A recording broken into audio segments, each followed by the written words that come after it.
So this is Barclay Brown, and I'm the INCOSE Director for the Americas. This is our chapter leader training we're recording in Seattle at the International Symposium, 25th anniversary. Our next training section is from Carl Dister, who's going to tell us about putting on a regional conference. He's from the Great Lakes area, and they've been putting on a very phenomenally successful regional conference in collaboration of chapters. Is kind of the interesting thing, is that a bunch of chapters collaborate together to do this. He's going to share with us how he's done that and what you can learn about putting on conferences from your chapter. Please. Thank you, Barclay. I appreciate it. How many here from a Great Lakes chapter? Anyone? Great Lakes region? Good. So this will all be new. This is about the 9th year now. This is Great Lakes Regional 9, and I'm the president of the Cleveland chapter, and it rotates around chapters: Detroit, Chicago, Erie, and just goes around. So this year, Cleveland was fortunate to be able to host it again after, I think, about 5 or 6 years since our last rotation. So Barclay asked me to share with the group some ideas about what it takes to put on a regional conference. It's really a great idea if you could get your regions involved. We have 900 people here, which is phenomenal turnout at IS, but there's 10,000 plus members, so we're hitting less than 10%. So many people would love to come to a conference, but they can't afford to come out and fly. And so if you could host a regional conference, it's very helpful to the members who can't travel. I mentioned we've been doing this for a number of years. One of our members is in the Great Lakes region that loves to do graphic art, so they created this logo with the Great Lakes, and we put the INCOSE 25th. So this is the same logo we're using each year, but we've slightly modified it for the 25th anniversary and Great Lakes 9. You don't have to have a logo, but it's nice. Jack Stein, who's not here at the conference today, I haven't seen him, but Jack has really been helpful in the Great Lakes region. He's been there since the beginning, 9 years ago, helping plan these. And Jack was involved with the conferences and has been keeping excellent notes. And 2 resources he shared with us. One was the IEEE Computer Society. They have a great guidance on how to hold a conference, a technical conference. On top of that, Jack's been involved with the Convention Industry Council. Has anyone heard of this Convention Industry Council? They put on all sorts of venues for all different professional groups. And they talk a lot about just all the logistics. Where do you find hotels? How do you sign contracts? What are the steps? So we took Jack's list and the list that they have, standard templates for project running for a conference, and put them together. And Jack put a lot of his ideas in a draft event guide. I hope he keeps working on that. I think it'd be a great INCOSE product for chapters thinking of it. But if you want to host one, it's not as bad as you may think. There's a lot of helpful materials. Jack's event guide is a great start. We've pruned it down and made an actual Microsoft project schedule. So if anyone's interested in running one, we could send you our schedule, and all the roles are defined. I'll give you an idea. This task list, we've assigned Ernest Ansugabor, who's here from our chapter. He's our treasurer. He wanted some experience in project management, so he took on the lead role as project manager of this conference, which is great. It's been very helpful. We asked all the other Great Lakes regions it's not just the Cleveland chapter running it. We have members from all the different chapters in our region volunteering. So we try to get a cross-functional team. That's been quite helpful. So when we do estimates for the hotel, how many members, each region could go out and call their members and see about how many people they think would attend. This last bullet, to meet 12 to 16, I really recommend 16 months if possible. Getting a hotel that's large enough to accommodate the size, it takes a while, and then you want to find a good hotel and plan way in advance. Everyone needs to make sure their conflicts don't occur with other conferences in the area. So 16 months is better. 12 is okay. So you can see you almost have to put this in your chapter plan more than a year, which we were aware of this well before 1 year point. Here's our roles. We have a project manager, a publicity chair, a local arrangements chair. Just to give you an idea for the number of people you need to do this. Finance chair, who keeps all the budgets. An exhibits chair, getting sponsors, setting up exhibit areas, getting those contracts. And all of these things like local arrangements and exhibits, you think, oh, they're not lawyers, how are they going to write up contracts? INCOSE has all these contracts template boilerplate that you could use. So you just tailor it for your event. It's not so hard. It isn't easy getting exhibitors. That takes some work. And also finding hotels and getting quotes takes work. But you can see we broke it up. Rose is looking at publications. I also took the role as program committee chair. We have 3 session chairs, and these people are all from different chapters around the Great Lakes, so it wasn't such a burden. We have maybe 5 people on the team from the Cleveland chapter, and the rest from Chicago, Detroit, and other neighboring chapters, Wright chapter, Dayton. We have a profit sharing plan set up. This will get your other local regional chapters involved.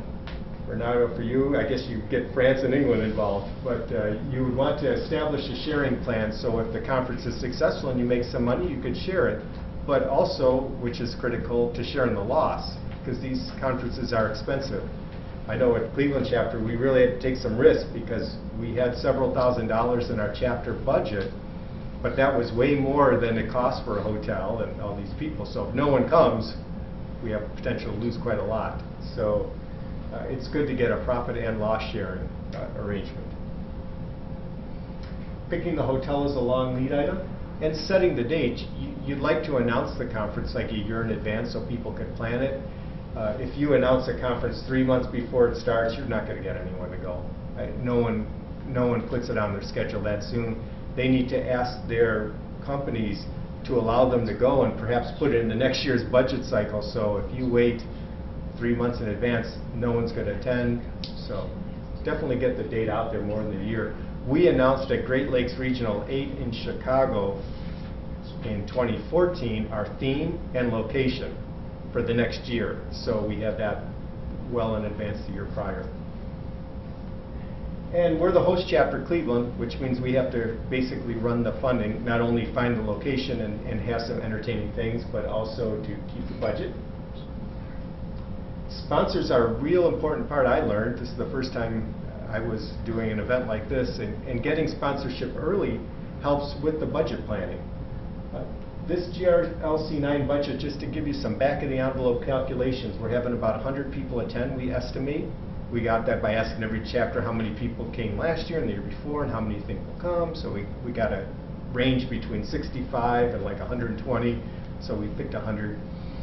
And right now it's around $12,000. Our chapter budget, we had like $8,000 in the budget. So when we looked at the number in our financial chair, said here's what it would be at the end. Well, now we have to go get. So we signed contracts with the hotel, like with cancellation policies. That gave Edie, our exhibitor and sponsor person, a chance to go and get sponsors at the $1,000 level and $2,000. And we said, okay, I guess we're all right with the hotel. And so you really have to manage your money well. Some of the other chapters kicked in too, but you know, one thing is having another chapter nearby. You say, yeah, we'll spend a couple grand, don't worry. Till you see the check come into your account, you're worried.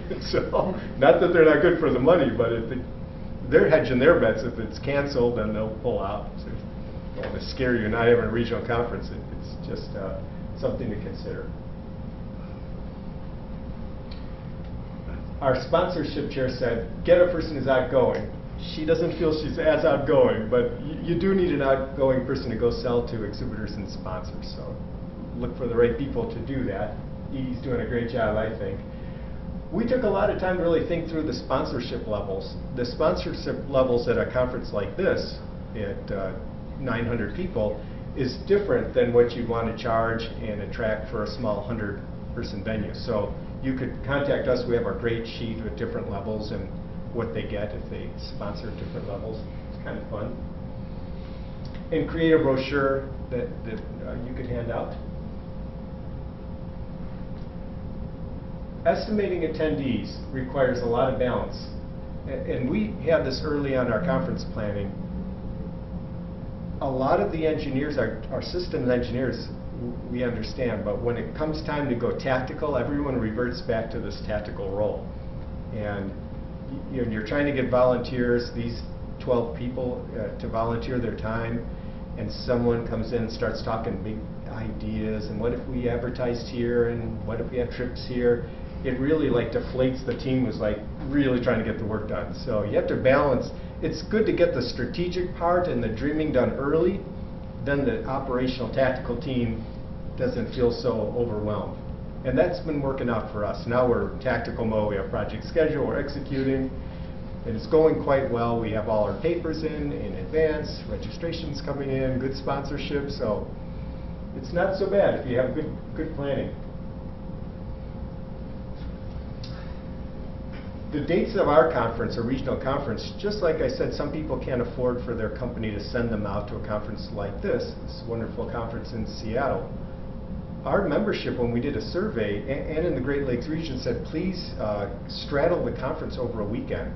And we were kind of shocked, but we were going to hold that Tuesday, Wednesday, or Thursday, Friday. They said no, some of our companies won't even pay for us to go. But we'll, at our own expense, we'll drive to Cleveland from Detroit, or we'll drive to Cleveland from Chicago and get a hotel, spend $100 for the conference fee, and our own bill. We could almost do that for $300. We'll do it ourselves. It's kind of surprising, but some people just aren't at a big company with a lot of budget. So we held ours on a Friday, Saturday, Sunday. Friday, Saturday are talks and papers. Sunday we reserve for tutorials. So that's kind of how we balance the people who couldn't afford for their job to send them, yet straddle the weekend. And some people didn't want talks on a Sunday, so we put the tutorials there. Everyone seemed to think that was the best trade-off for our conference, our regional conference. 2 pieces of technology. I'm using EasyChair. I never used it before. Well, I submitted papers before in EasyChair, but I never hosted one. It is a great tool. So I highly recommend EasyChair if you're going to do a regional conference. It costs a couple $100s to get the premier access, or you could get a free usage for so many licenses, but we paid the $200, well worth it. Good, quick help and online.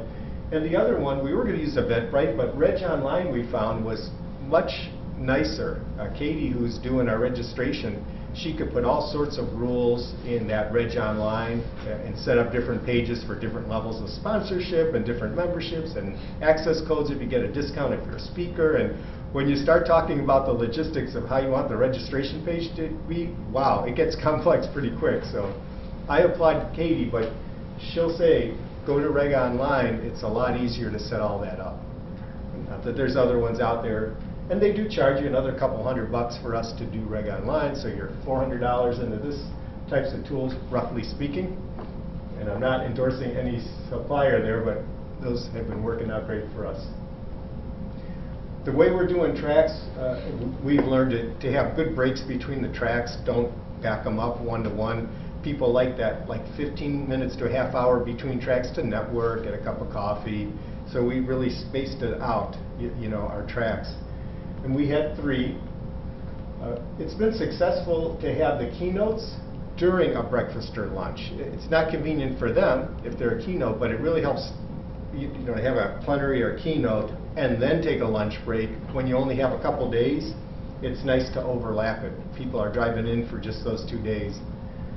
And have good tours. Like at the Great Lakes Regional 9, we're taking a tour of the Cleveland Clinic, which is a big health complex in the Cleveland area, unique to that area. Saturday we're having a banquet at the NASA Visitor Center, which is located at the Great Lakes Science Center. So we're having our meal and attraction there, and we're having a bus shuttle the people back and forth.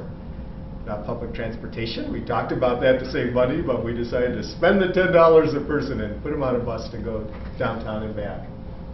But that's a real, Jack really taught us that you have to have these regional conferences somewhere fun, you know, if you can, so, and do something fun at it.